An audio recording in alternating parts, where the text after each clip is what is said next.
Bienvenue à ce 19h30 sur Congo 26 Télévision, le sommaire de cette grande édition du journal. Pluie diluvienne à Kinshasa, au moins 29 personnes ont péri lors des inondations du week-end dernier. On compte, outre le pertes en vies humaines, des sinistrés et d'importants dégâts matériels. Bilan lourd selon le gouverneur de la ville de Kinshasa qui a annoncé la prise en charge des victimes. Affaire 19 millions de dollars américains, la justice a reçu le faveur de l'Assemblée nationale. Un dernier verrou a donc sauté contre le ministre de la Justice Constant Mutamba, bientôt devant les juges. Et puis, 9e sommet de la conférence internationale pour la région des Grands Lacs, prévu dans le jour à venir à Kinshasa. Le secrétaire exécutif de cette organisation sous-régionale est attendu ce lundi 16 juin pour un séjour de travail qui ira jusqu'au vendredi 20 juin 2025. C'est tout pour les titres, place à présent au développement. D'abord cette nouvelle, on vient de le dire dans le sommaire, en prélude de la tenue du 9e sommet de la conférence internationale sur la région de Grand Lac prévu à Kinshasa, au courant duquel la République démocratique du Congo prendra les commandes. Le secrétaire exécutif de cette organisation sous-régionale est attendu à Kinshasa pour une visite de travail prévue du lundi 16 au vendredi 20 juin 2025. Selon le ministère de l'intégration régionale, il va être question d'échanger avec les autorités congolaises sur la situation sécuritaire dans la partie est du pays, les modalités pratiques et organisationnelles du prochain sommet, ainsi que d'autres sujets d'intérêt commun. Le bilan des inondations survenues suite à la pluie diluvienne qui s'est abattue le week-end dernier à Kinshasa grimpe. 29 morts, c'est encore les statistiques provisoires annoncées par le ministère de l'Intérieur. Plusieurs municipalités de la ville de Kinshasa, dont Galima, Massina, Lemba, Kalamou, Limete et Matete, ont enregistré des dégâts, des habitations détruites et des routes endommagées. L'Assemblée nationale a levé la voile sur le sort judiciaire de Constant Mutamba.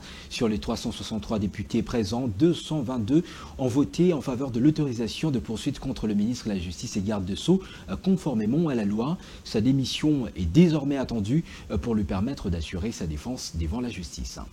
C'est lors d'un huis clos, vu les caractères sensibles du 4e ordre du jour, de la plénière, que la demande de poursuite contre le ministre de la Justice formulée en l'endroit de l'Assemblée nationale par le procureur général près la Cour de cassation, Firmin Vondé Mambou, a pu trouver satisfaction.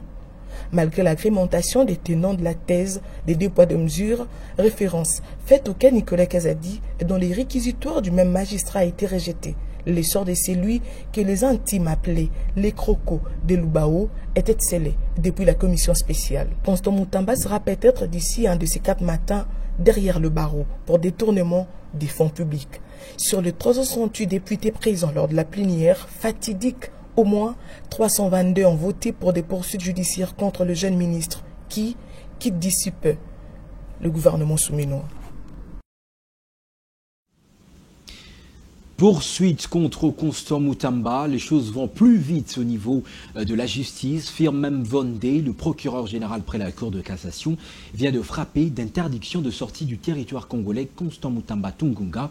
Il a pour ce faire instruit le directeur général de la Direction générale de migration de veiller au grain.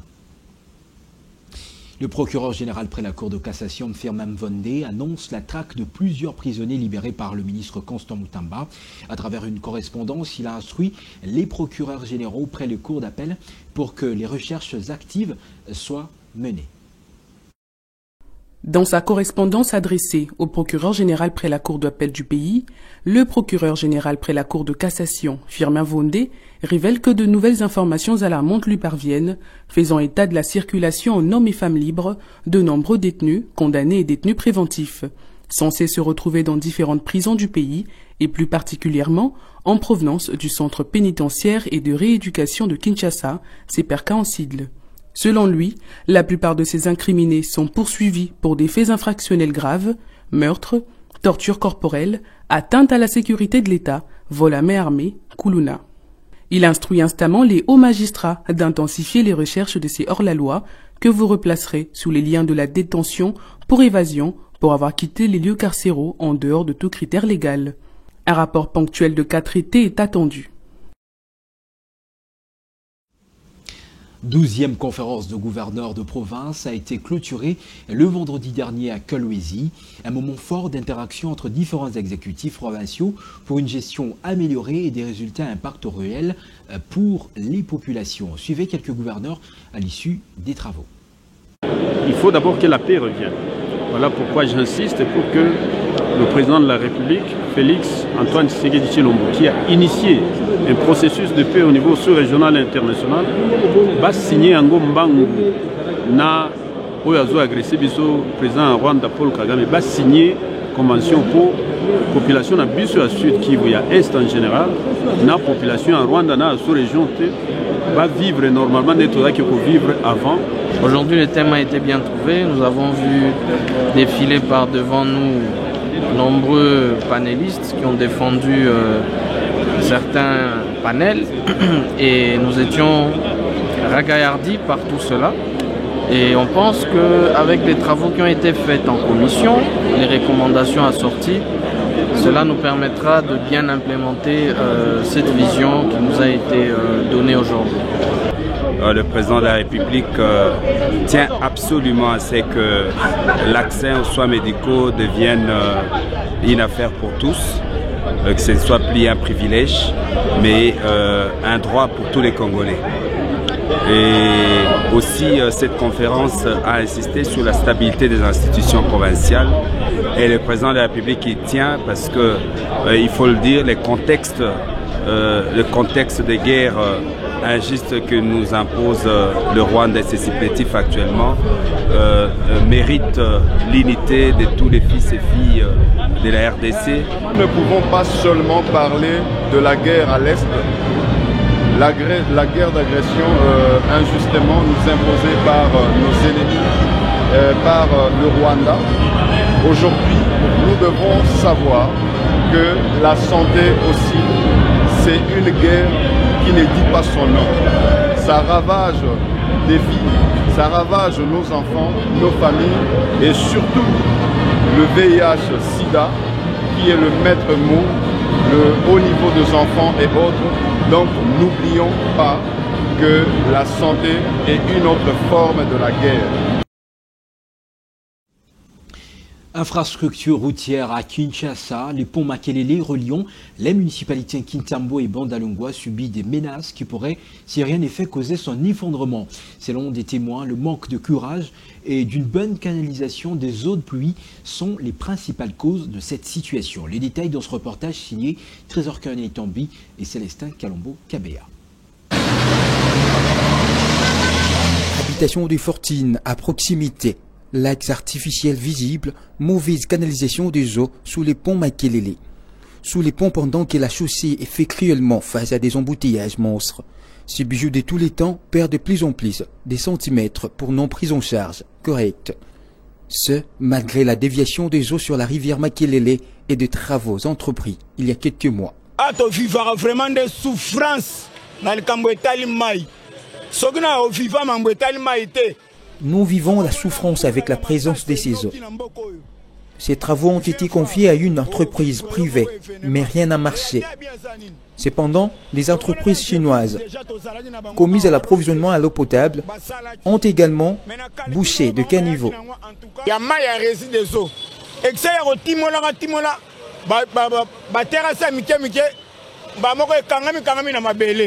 Ces conducteurs de véhicules du coin parlent de cette route comme route secondaire qui sert de secours en cas d'embouteillage. Cette route nous sert de secours pour faire face aux embouteillages. Combien de temps pour évacuer Mabele Oyo? Une autre approche évoquée par ces conducteurs de taxi-moto, c'est l'approche spirituelle. Il explique.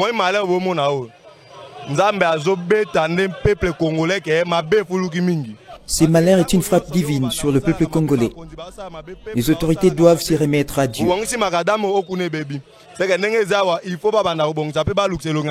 Pour pallier à cette situation, des appels au secours ont été également lancés en direction des autorités compétentes. Je lance un appel au chef de l'État pour une attention particulière face à cette situation, comme il en a fait avec nos frères de Kanlouka. La prise en charge de ces cris d'alarme s'avère important pour prolonger l'existence de ce pont d'intérêt général. Une autre triste nouvelle, l'absence du robot roulage à la place Pont-Cabu entrave sérieusement la circulation routière. Cette situation inquiète de plus en plus les habitués de cette carrefour stratégique reliant 4 municipalités de Kinshasa. Que se passe-t-il réellement 2 mois après son démontage? Réponse dans ce reportage de Donel Bouilly et Tonine de la Messo. Conçu pour faciliter la régulation automatique de la circulation routière au Pont-Cabu, un carrefour souvent inondé des véhicules, les robots roulages, placé à cet endroit a disparu depuis plusieurs jours sans que l'on sache la destination prise et qu'en est-il de la cause. Depuis sa disparition brusque, ces coins de la ville ressemblent à une jungle où le conducteur et autres usagers dictent chacun sa loi. Dieu merci Mukendi, conducteur taxi-moto, commente la situation. Robot Oyo, Banda Mboule Betaki Mama, ezaki ne mupepe ezaki makasi nde pumbusi yango na prince bon mukolo siko baye kozwa yango tozoyeba destination yango te siko omoni siko bapieto bazoyeba te bakokatisa nde nini biso mpe na bamoto tozoyeba te tokatisa nde nini ta neti moto aza likolo kala mingi te kokende na ye roulage wana kala mingi te kolongwa na ye place wana donc etie biso na pasi moye tokatisa lisusu eza te tozoyeba te tozokende wapi tozosuka wapi. Les conducteurs taxi-moto pointe les doigts accusateurs sur les agents de l'ordre commis au même travail comme auteurs de ces désagréments pour se faire de l'argent grâce à la tracasserie routière. Ndenge balongoli yango ya liboso eza mpona embouteillage ya mibale tracasserie parce que na bango moko bapese lokola robot eza te bango moko baza ya kosepela mpo basala tracasserie na bacarrefour bango nde bakreaka mpe embouteillage. Parce que même biso moko ba chauffeur toujours ça la musala bien té on est ça on a dit ceux qui en cas d'embouteillage bon va profiter pour nous kangara mituka pour nous kangara moto. Les autorités compétentes sont ici interpellées.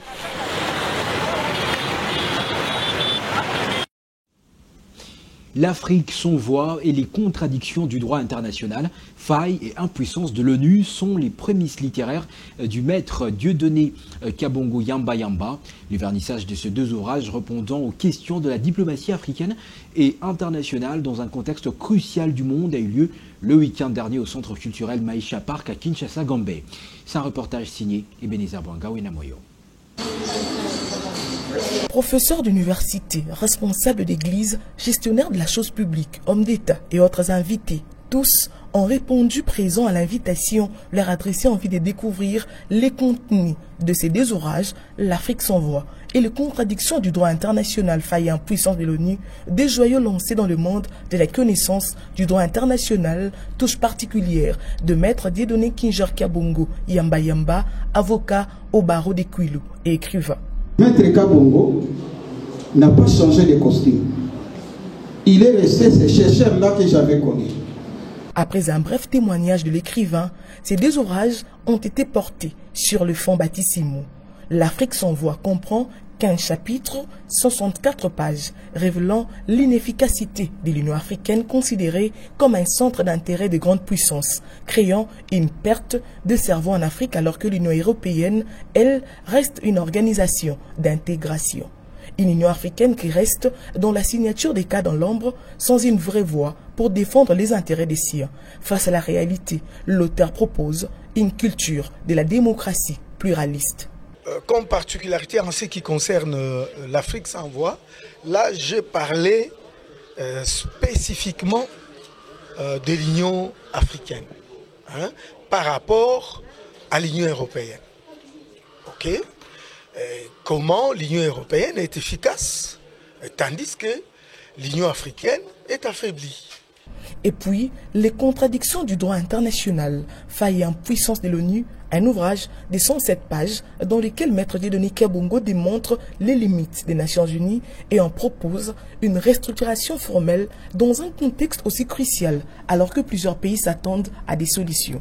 Voir comment les textes de la Charte des Nations Unies sont violés à ciel ouvert devant tout le monde par des grandes puissances.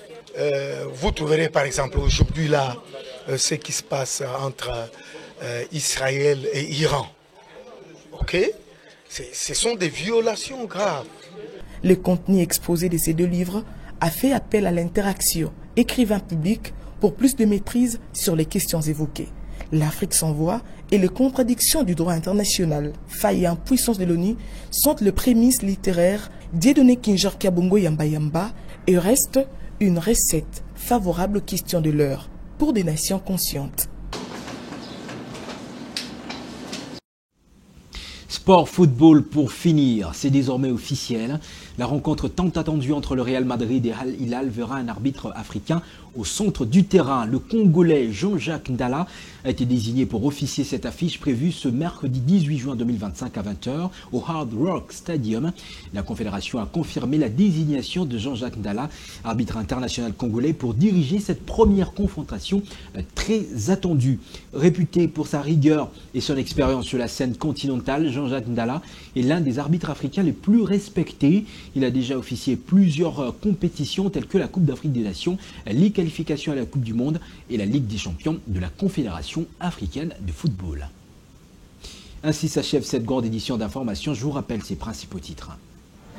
Pluie diluvienne à Kinshasa, au moins 29 personnes ont péri lors des inondations du week-end dernier. On compte, outre les pertes en vies humaines, des sinistrés et d'importants dégâts matériels. Bilan lourd selon le gouverneur de la ville de Kinshasa qui a annoncé la prise en charge des victimes. Affaire 19 millions de dollars américains, la justice a reçu le faveur de l'Assemblée nationale.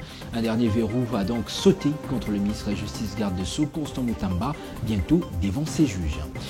Et puis, 9e sommet de la conférence internationale pour la région des Grands Lacs prévu dans les jours à venir à Kinshasa. Le secrétaire exécutif de cette organisation sous-régionale est attendu ce lundi 16 juin pour un séjour de travail qui ira jusqu'au vendredi 20 juin 2025. Merci à toutes et à tous d'avoir suivi ce journal. Excellente semaine en compagnie de la chaîne de l'Unité nationale, Congo 26 Télévision. Mesdames, Messieurs, bonsoir.